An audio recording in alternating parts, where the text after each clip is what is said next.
Can you make a video explaining Japan's decision on nuclear water disposal? Yeah, sure. This has been a topic of a lot of interest due to the headlines of the press.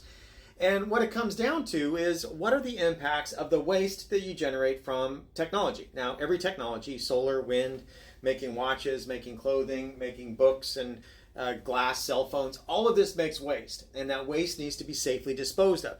Now, who decides what is safe disposal? Well, it comes down to experts. Now, usually they're going to be regulators, but there are international bodies as well that can advise on what is considered safe disposal for the waste that comes from technology.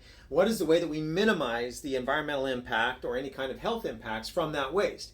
And when it comes to nuclear energy, it does generate waste, but it's an extremely small amount of waste compared to the energy that you get from it. Now, you can say, well, I don't want any waste. And that's all fine and good, but it does mean that we would really have to go back to hunter-gatherer societies and subsistence in the sense that if we're going to control nature, there's going to be waste that's generated from it. And especially with technology, there's going to be toxic waste. Now, it is true that nuclear does produce the smallest amount of waste for the amount of energy that you get for all of the different energy sources that are out there. But that doesn't mean that you can just willy-nilly throw any of it away. That, all right, well, since it's the most environmentally friendly and it's the most energy dense and it has the least number of deaths per kilowatt hour, you can do whatever you want. That is absolutely not the way that it works. Just the opposite.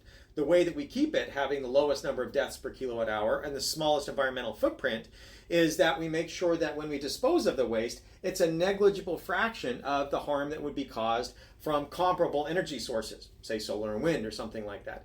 And so nuclear power plants, they actually do release hundreds of curies of tritium every year. Even if you go to any country like South Korea that might be complaining about it, their nuclear power plants release potentially many hundreds of curies per year of tritium into the environment. Same with China. Anybody that's complaining about nuclear energy, if you have nuclear power plants, you're releasing tritium into the environment. Now, the key is that that's got to be an arbitrarily small fraction of what's already there. There are already around something like 300 million curies of tritium naturally in the environment, just created every year by cosmic ray bombardment, a spallation occurring in the upper atmosphere with the air.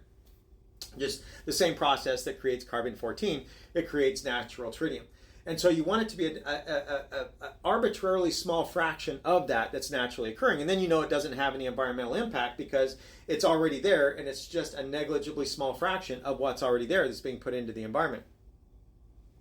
And the dose that you get from that is an arbitrarily small fraction of the natural dose that you get just from uranium and thorium in the ground, radon in the air, potassium in our bodies. All of those radiation sources are things that you consider when you need it to be an arbitrarily small fraction of all of those. And that's what nuclear does. It makes it an arbitrarily small fraction of what's already there, what you're already getting. Remember, the uranium from which the nuclear fuel came, it came from the earth. We just concentrated it. And so when you dispose of it, you need to do it in a responsible way, just like you do with any other technology. When you mine something out and you concentrate it, the waste products have to be safely disposed of. And so by not taking into context the risk to benefit, it's easy to say any waste is intolerable. Any waste, no matter how small the impact, I'm gonna measure it in units that make it sound huge, that make it sound deadly, that make it sound evil. And that tends to be what we get from the media when it comes to nuclear energy. So I hope that helped. Hope that answered the question. Thanks for asking it. Have a good day.